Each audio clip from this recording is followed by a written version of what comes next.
به از ثنای عالم دهقان است که وحش و طیر را راحت رسان است. جهان را خرمی از دهقان است، از او گاهی زر گاهی بوستان است. دهقان یک شخص مقدس است که هم انسان را هم وحش را هم طیر را میخوراند. من هم همچون با کسب آموزگاری خود گرچند خیلی افتخار کنم و فخر کنم، هم در برابر کسب آموزگاری هم در این عمری دراز با برکتم خیلی دهقانی های خوب هم کرده است. واقعا علم دهقانی را خوب می‌داند استاد سابقه دار کارمند شایسته جمهوری جمال الدین شمس‌الدین از دهه شاهان شهر حصار زرنسار، زیرا هنوز ایام کودکی و نورسی با خاک رابطه داشت. برابر خواندن و علم و معرفت انداختن همزمان بهر رفع مشکلات روزگار مهنت میکرد در زمین بر ببر با مادری نازنین. انسان تا بودنش باید یک کاری خیر کنه. من که اصلا آموزگار گذشتگی هستم، خب 55 سال فرزند خلق رو تعلیم دادم، 50 سال همین راهبر بودم، شاگردان خیلی خوب تربیت کردم. خب من حاضرم سندم به جایی رسیده است، گرچند که در مکتب هم کار نکنم. خب من رئیس تشکیلات ابتدایی سابقان جنگ مینتی جماعت خانقاه کوهی هستم. خب مکتب ها میریم، خب با سپارش امر رئیس شهر حصار، با فرمایش رئیس شورای سابقان جنگ مهنتی شهر حصار با آنها صحبت میکنیم. از سویتی خب پربرکتی خوب گپ میزنیم، از اشعار شاعرها گپ میزنیم، همونها رو در روحیه خودشناسی ملی وطن پروری تربیت میکنیم. انا همین وطن پروری این فقط با گفتن نه، با من همین دهقانیش هم با آموزگاریش هم، یعنی وقتی که سیدی من که به جایی رسیده است، اگر یک بار آمده این باغ مهنتیم اگر من خبر گیرم و تماشا کنم، همین خستگی هم دور میشه. باور کنید اولین زمینی که من بیل گرفتم و نرم کردم ان همین زمینی پدریم بود. اینا یک 70 سال پیش 80 سال پیش شادروان پدرم باغ کرده بودن همینجا رو. انگور باغ همگی 40-50 سال میپاید. بعدی وقت سنهایش دیگر کردن در کار، نهالش دیگر کردن در کار. در همین جا ما کار دهقانی یاد گرفتیم از پدرم. بعدی که پدرم از دنیا گذشتن همون طریق باغداری کردیم، بهترین انگور استحصال میکردیم. خیلی بعدی که انا سن و سال ما به جای رسید، برادرها کلان شدن، اویله دار شدیم، فرزنددار شدیم، باز در دیگه جاها باغ کردیم و یک باغ پدری نگاه کردن ایستادیم. جناب عالی که پیش اصلا با ما آموزگاران اول 50,000 گکتار، بعد 25,000 گکتار، یعنی 75,000 گکتار زمین تقسیم کرده دادن.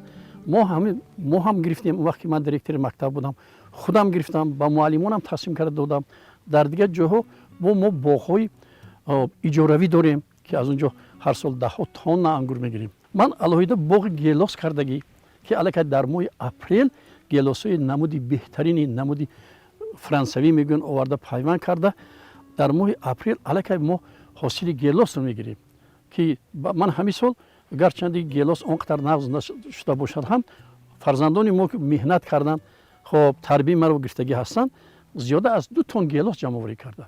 این کاری بازی نیست. یک دهقان 2 تن گیلاس گرفته در بازاری وطن را غنی گرداند. بعد وی یک نمود سیب برآمد در جای ما، سیب حسن یوسف میگن. بهترین سیب بعد گیلاس الکی در ماه ایول وی تیار میشد. در یک جا من 120 بیخ در هم باغ یک زمینی و هم یک به ایرازه گرفته بود. با فرزندها همونو با یارو برادرها هموار کردیم، تخت کردیم، آب آوردیم.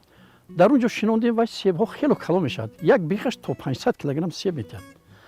این سال کمتر شد. سالی گذشته ما 20 تن گرفتگی بودیم از هوای. خیلی با خیلی نرخ ارزان 2 سامان تا 5 سامان میفروختیم. خیلی در بازار قیمت‌تر کن. این سال کمتر شد. خیلی 7-8 تن 10 تن گرفتیم. این بهترین کار است. یک طرفی روزگار رو میبرد. انا بعدی وای من با انگور سر کردیم. یک نمود انگورای من شاهانه برآمدگی الکی این از طایفی پیش میپزد. از این استفاده بردیم. با نمود کشمیش سیاه بود و رو مایز کردیم کم در برده در برای زندگی برای خواجگی. انا من شاهانه هم قریب تمام شده اومد. اکنون حاضر ما یخدان داریم. من فرزندان یخدان دارن. یک 70 تن انگور دارن جا میشد. ҳамин фарзандо ёру бародар дар ҳаминҷо ҷо кардем. қариб мана мо чинда тамом кардем. ҳозир ман ҳамин ҳавозаҳош мондагӣ. ҳамин меҳнати ҳалол аст. инсонро саломатиашро хуб мекунад. инсонро тарбия мекунад. аз он деҳқон аҳли оила ибрат мегирад, шогирдо ибрат мегирад, хоб дигар аҳли маҳал ибрат мегирад, умуман ҳамон миллат ибрат мегирад ки ҳамин деҳқон як ҷоро обод кардааст, хоб як чи маҳсулот истеҳсол кардааст барои пеш аз ҳама аҳли оилааш, баъд бозори ҳамон мамлакатро хеле ғанӣ мегардонад. ана ба саломатии мардум ин кори деҳқоно хеле ҳам фоидаовар аст. мана мо баромади баъзе табибонро, баъзе олимони соҳаи тибро хоб гӯш мекунем. бовар кунед истифода бурдани ҳамин мева, махсусан себ, ангур, хоб дигар чизҳо аз баъзе дороҳо ба саломатии одам фоидаовар аст. барои ҳамин дар ҳақиқат деҳқон як файзбахш, як умр дарозкунандаи бандаҳои худо аст. омӯзгори собиқадор ҷамолиддин шамсиддин хеле зебо бо замин дар робита аст. забони заминро ёфта ва бо хок пайваста дар гуфтугӯст. инак баракати ин ҳамравониву ҳамзабонӣ тӯли ин солҳо ҳам ба омӯзгор ва хонаводаи ӯ расидаву ҳам ангури токистонаш дар бозорҳои ҷумҳурӣ харидорони зиёде пайдо карда. ангур бовар кунед аз нози инсонӣ нози ангур кам нест. вақте ки ба он ангур агар шумо бо чашми каммеҳрона нигоҳ кардед, вай шуморо хурсанд намекунад. ҳамин чӣ хел ки дар оиладорӣ, дар фарзанддорӣ, дар шогирддорӣ бо як чашми гарм, бо як меҳр нигоҳ мекунеду вай ба шумо меҳр пайдо мекунад, ҳам шогирд, ҳам бародар, ҳам ҳамсар, ҳам фарзанду набера абера. ана ҳамин ангурам ҳамин хел пеш аз ҳама дасту дили гарм, бо дасту дили гарм вақте ки вай ба меҳнат кард, нигоҳубин кард, қоидаҳои агротехника дуруст ба ҷо овард, ҳеҷ маҳал деҳқонро вай хафа намекунад. пеш аз ҳама нарм кардан дар кор. агар ки замини хоб вай бошад, ман тарзи нишебу ябара бошад, инро бо дастӣ мо повил мекунем. дар ин боғо ҳамин фарзандои мо, наберӯи аберии мо ина нигоҳубин карда наметавонем. бо ин ҷои кори дигаро ҳаст. мо мерем аз дигар ҷо хоб коригар меберем, ҳаққи вайҳоро ба пуррагӣ метиҳем, вайҳо бам як савоб мешад ва ҳам рӯзашон беҳ мешад. ана дар чинданашам ҳамин хел вақте ки нарм кардем инро мо, баъди вай мо то 5-6 маротиба дороҳои маслиҳати боғпарвоноро гирифтагӣ мо алоқаи наздик дорем бо агрономаи беҳтарин оварда, баъд фарзандо дору мекунанд.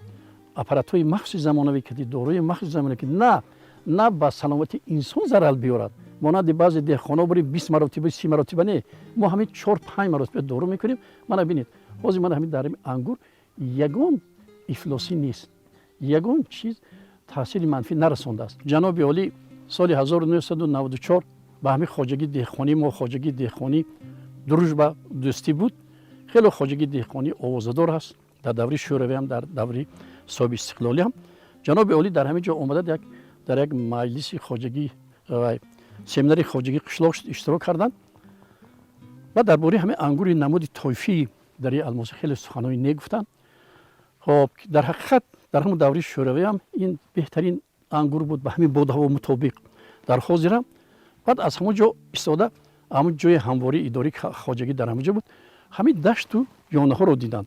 гуфтанд ки барои чӣ вай заминро унта бекор хоб, ҳатман ҳамин сол ҳамин заминҳоро ба халқ ба иҷора медиҳед. баъди ҳавай мардуми мо ки бисёр мардуми меҳнаткаш аст, бовар кунед ҳамон дашту ёнаро бо даст, бо побел, бо хай баъзе ҷо бо трактир ҳамвор карда ҳамонҷо ба садҳо боғ кардем, бо халқ додем, ба муаллимон, ба дигаро. ҳозир беҳтарин он сарзамин, он боғҳо аз сатҳи бар 1500 метри баландӣ дорад. мана ин гармиҳое ки солҳои охир шуда истодааст, вайҳо ба ин ангури гулобии дари алмосӣ бештар бо мутобиқат мекунад. вайҳо бо сурхи хушрӯ мешавад, ба лаззат мешавад. солҳои пеш ҳамин андак бориш мешуд, ҳамин сел меомад, дараҳоро мезад, хонаҳоро мезад, боғҳоро мешушт.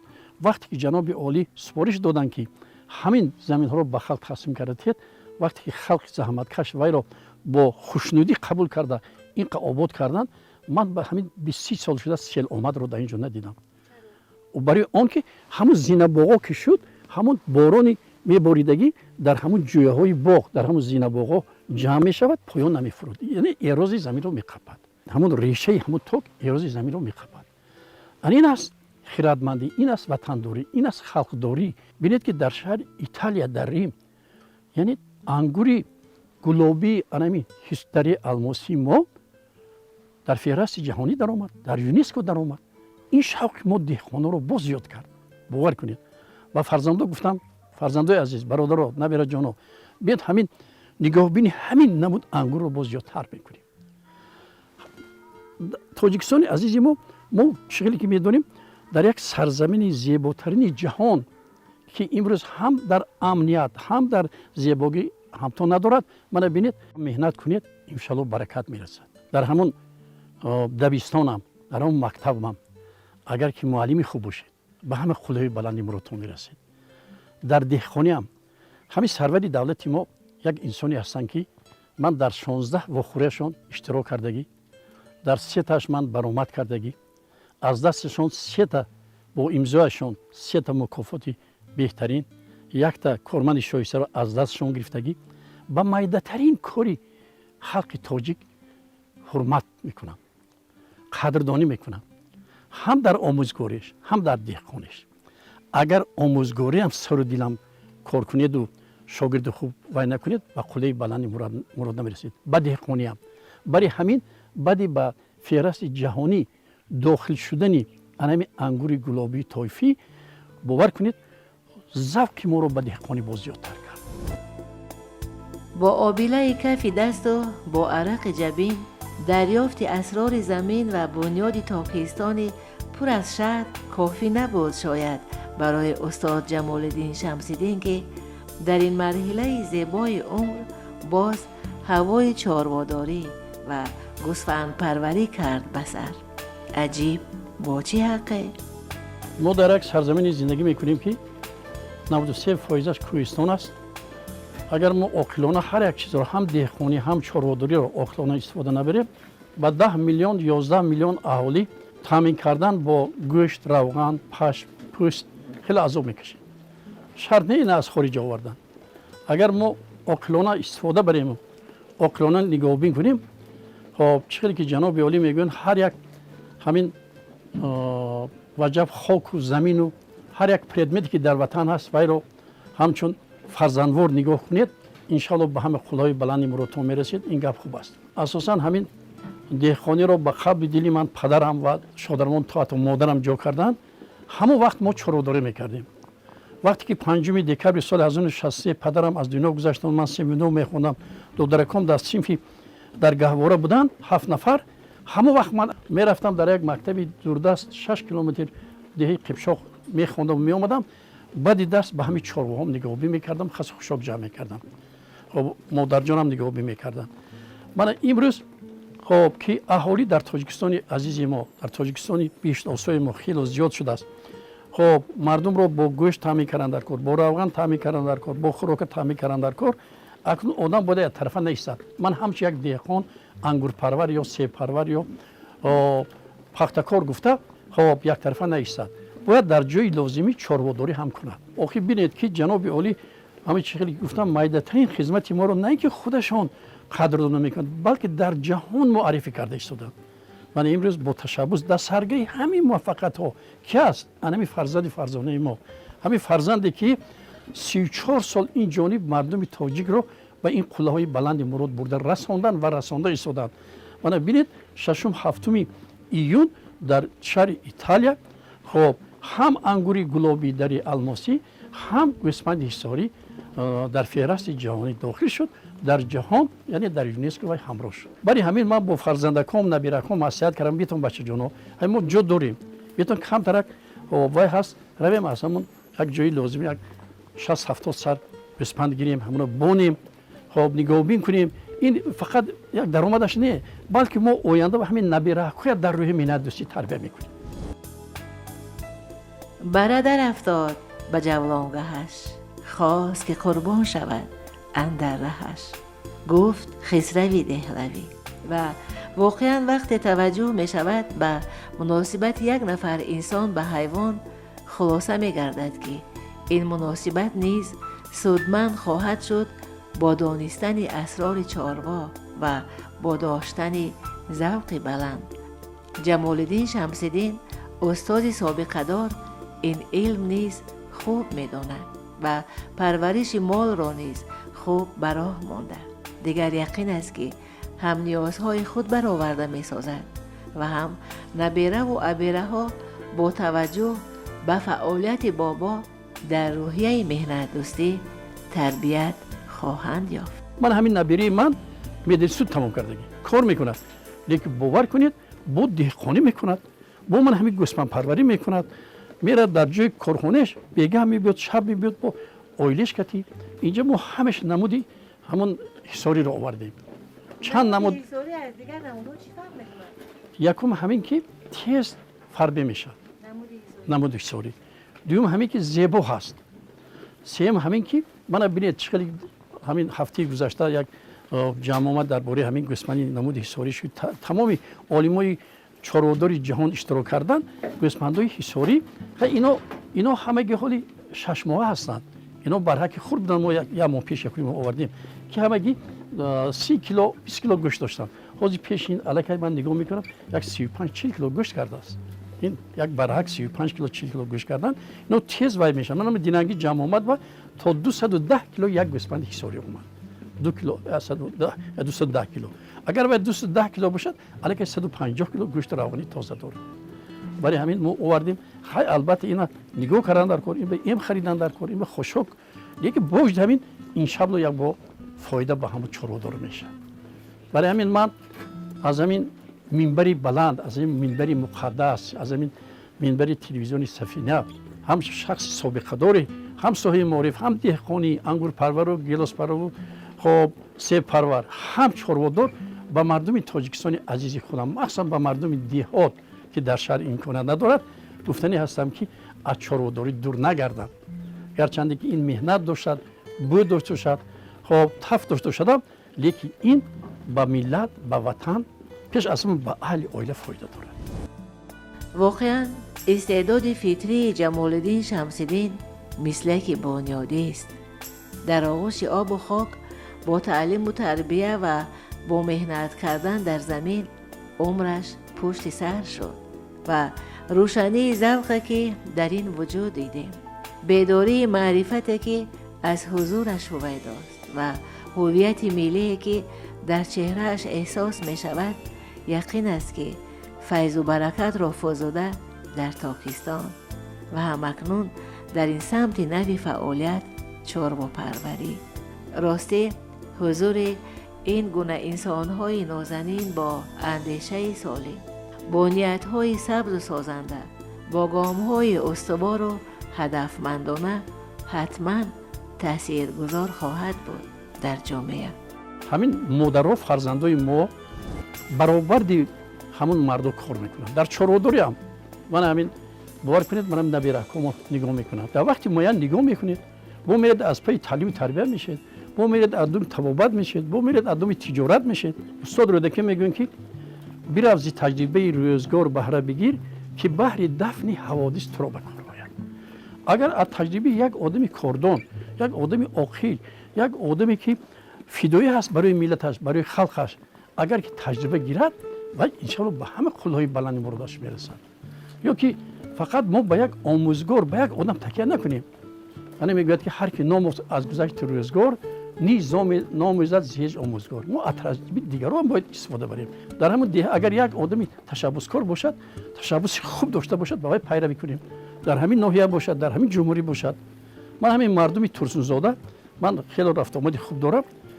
باور کنید یک بابای رحمتی حاجی کمال حاجی نعمت تشکیل کرده، امروز جهان میشناسد با واسطه دهقانی ما رو.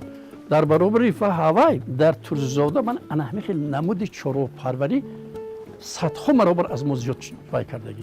خانه هایی هست که در اونجا تا 500 سر من میدونم انا خیلی قسمت‌ها پرورش کرده میشه. مقصد من همین که اول شکر همین دولت کنیم، شکر همین سرزمین کنیم، شین همین آب و خاک کنیم که همین طبیعت رو، همین بود هوا رو به ما داده است، هم دهخونی میکنیم، هم چرواداری میکنیم، خودمون رو میخورونیم، میپوشونیم و معرفی تا جهانیون میکنیم.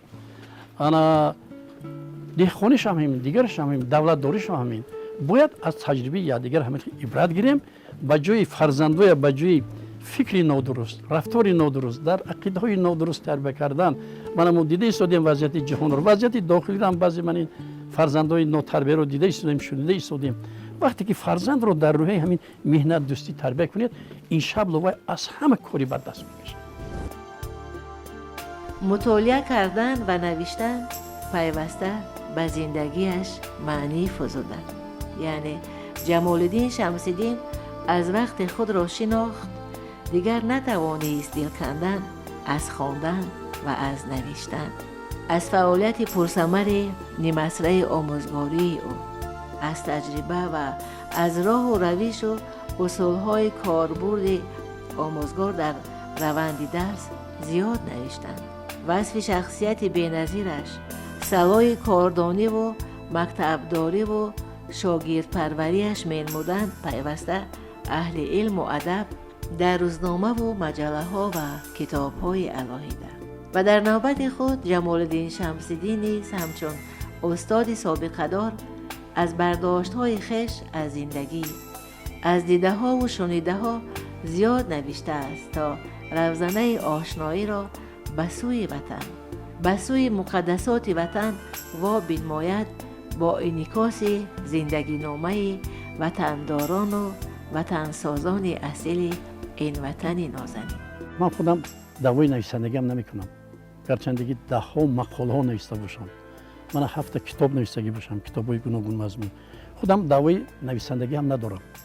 لیکن من نمیدونم در همین مدتی 50-55 سالی فعالیت کارم برای این دولت، برای این خلق، برای این شاگردان چه خدمت کردگی باشم که من به حرمت خلق گرفتار شدم. من با همین راه میرم 100 متر پیاده، باور کنید 5 تا 6 تا ماشین آمده در پیشم میستن. استاد جان مرحمت، کجا میرید؟ کجا برم شما؟ آیا این حرمت نیست؟ اساسا من در خردی پدرم که اون وقتا در یک قشلاق یک رئیس خواجگی بود، شادران پدرم اشتراکی جنگ بزرگ وطنی بودن، رئیس همین قشلاق بودن. اون وقتا همه چیز دستی پابل کرده میشد، دستی کوفته میشد، دستی آورده خانه به زندگی عادی بود. بعد آیسته سالهای 55 یک تیم تکنیک پیدا شد.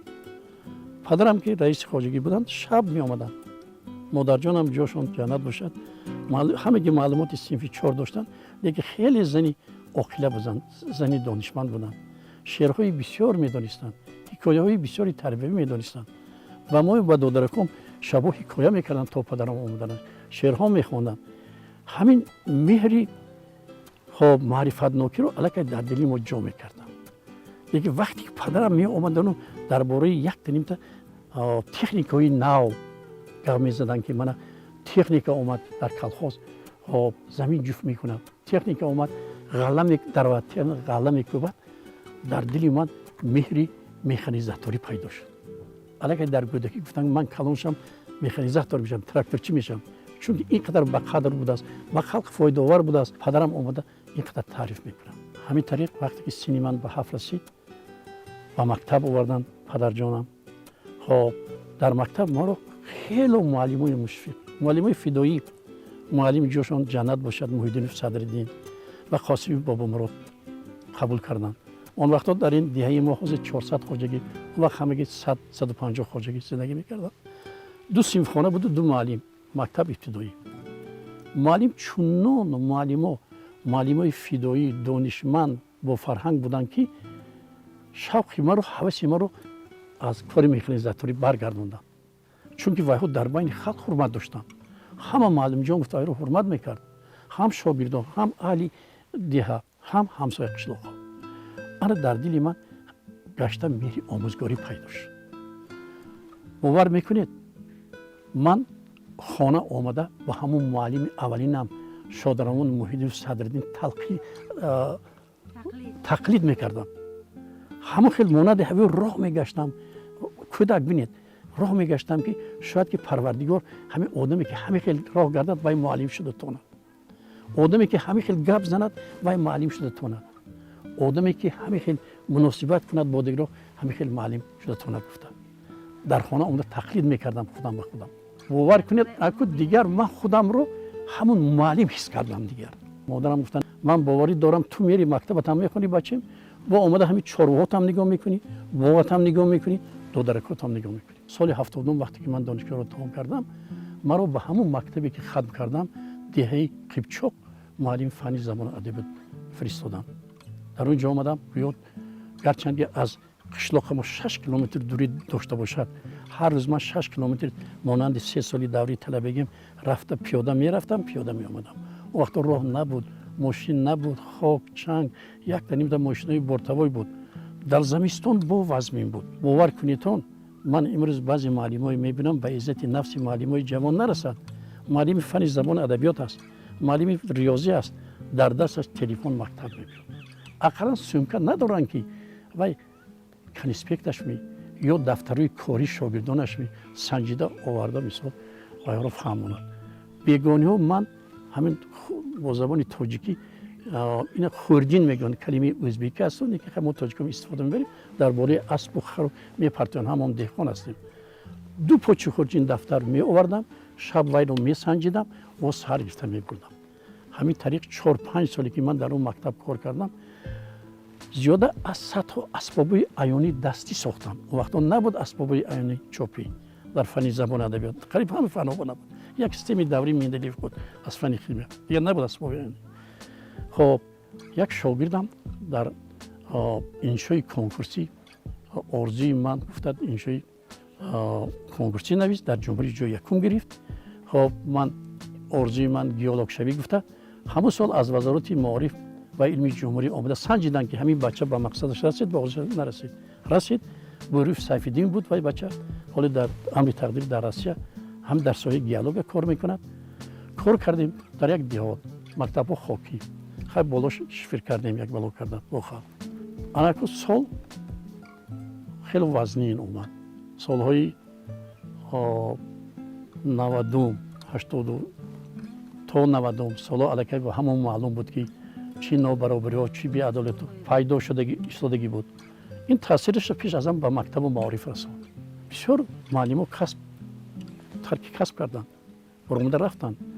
خب بعضی در مکتب رو هم خرید قفل کردند. لیکن من یگان معلم 26 نفر 24 نفر و 22 نفر معلم بود. یگان معلم از کار نرفت و رفتنی هم نموند. از راههای دور ما با کار میکردن. معلم فن زبان رسید نمیرسید. از خود ناحیه ونج من 6 ماه در همین خانه خودم جو کردم اون معلم رو. بعد خانه گرفته دادیم. از دیهای همسایه می اومدن، از نولی کشتیزان و خاوری تعلیم و تربیت. با اونها من از حساب بعضی صاحب کارا که 3 سال ما معاش نگرفتیم، معلمان عزیز، شاگردان محترم، شکر کنید که شما در یک دوران زندگی کسب که پرزیدنت ما محترم جناب عالی هر سال در پیامشون زینه به زینه معاش شما رو زیاد کرده ایستادن. این کم نیست. زمین داده ایستادن، خواجگی دهقانی داده ایستادن، اینقدر گذشته ها کرده ایستادن. باز میبینیم که باز معلمان اینقدر به کار خودشون شوق ندارن، مهر ندارن. اما 3 سال معاش نگرفتیم. برای همین در یک مدت کوتاه همین مکتب ما در تمام آزمون‌های ریسپوبلیک جا گرفت. خب ما هوسمند کردیم و همون کودک‌ها خواننده تا ایدروپولی دادیم به اعلاخواناش. خب اولین گرانده استیپندی پرزیدنتی از همین مکتب رقم 39 دهشون اولین اون سال یکم بار بود. همین 4 نفر لیمیت در یک ناحیه بود. یکیش همین مکتب کوهستانی ما بود. ذکری سراجدان یکی از معلمای بهترین در اینجا کار میکنه. اولین گیرندگان مدال طلا از مکتب ما 2 نفر همون سال اول گذشت. خواجه یونس از دکتری فنهای فن فیزیک، یکی از آموزگاران بهترین دانشگاه شهر دوشنبه و یکیش اسایف نظام الدین صاحب کار است. همین طریق 10 شاگرد ما من از همین یک دهه تاثیر مثبت همین سالو علاقه 3 تا پروفسور دکتری فن ها کار میکنن در مسائل طب. 5-6 نفر نامزد فن ها، 10 عنوانجو، 4-5 نفر اکتیوران بهترین. شکری همین زمانه میکنم، من شکری استقلال میکنم، شکری همین وطنی آزاد و آباد و امنیت خودم میکنم. همین موفقیت زندگی از یک جا سرچشمه میگیرد، از مکتب. بعد کوشش همون خودی آدم و خودی همون شاگرد. برای همین میگویند که مکتب چی باشد؟ سرچشمه ایل آبی حیات است جاری زی مکتب. اکنون فقط ما مکتب گفته استیمو، معلم گفته استیمو بی پروا شویم، پدر و مادر یا اهل جمعیت یا که دیگرها و همه قله بلند رفتن نمیرسیم. در رفت تعلیم و تربیت که جهان خیلی جهانی مرکب است. همه میدونیم در دنیا چی گپ شده است، چی واقع شده است. در ریسپوبلیک هم احتیاط نکنیم هم چیزش ممکن است. همه احتیاط کردن باشه. برای همین جناب عالی در هر یک برآمدشان پدروار میگویند که برادرای عزیز زیرکی سیاسی را از دست ندید. من از خلق تاجیکستان، از این خلق خوشبخت که امترین در دنیا جای دنیا میستد، این با تشبس پیش از همه انا همین سروری عاقل و مهربانم. یک چیز دیگه گویم که منم فرزند دوشنبه هستم، منم در قید دوشنبه هستم. ببینید یک سرور یک رئیس جوانی که یک 67 سال شد در این شهر دوشنبه رئیسی کرده ایستاده است، با تشبس وی دوشنبه رو شناخته نمیشه. این آبادکاری رو ببینید، این زیبایی رو ببینید، این گل پروری رو ببینید، این سیاحان خارجی رو ببینید با این تشبس. ورزش رو نمیگوید، صنعت رو نمیگوید. تمام نمودی ورزش، تمام نمودی صنعتکارا در اینجا آمده ایستادن. برای همین اینها را حفظ کردن در کار. در پهلوی هوایی بودن در کار. این شرط نیست که ما رفته در همون دستگاه کار کنیم، در حکومت شهری دوشنبه کار کنیم، در همین دیه هم باشیم یک نیکی کنیم، یا در یک چی به منفعت خلق و وطن یک نیالک شنونیم، یک چهارواحه کنیم، یک جا رو آباد کنیم. برای همین از خلق عزیزم باری دیگر با همین عمری درازی خودم و همین تجربه‌ای که از این دنیا گرفتم، از این عمر گرفتم، گفتنی هستم که در زندگی بی‌پروا نباشم، در وطنداری بی‌پروا نباشم. باری دیگر میگم زیرکی سیاسی را از دست ندید. در ترکیب همین عبارت همین هستی دولت و دولتداری و وطنداری هست. واقعا یک روز زیبای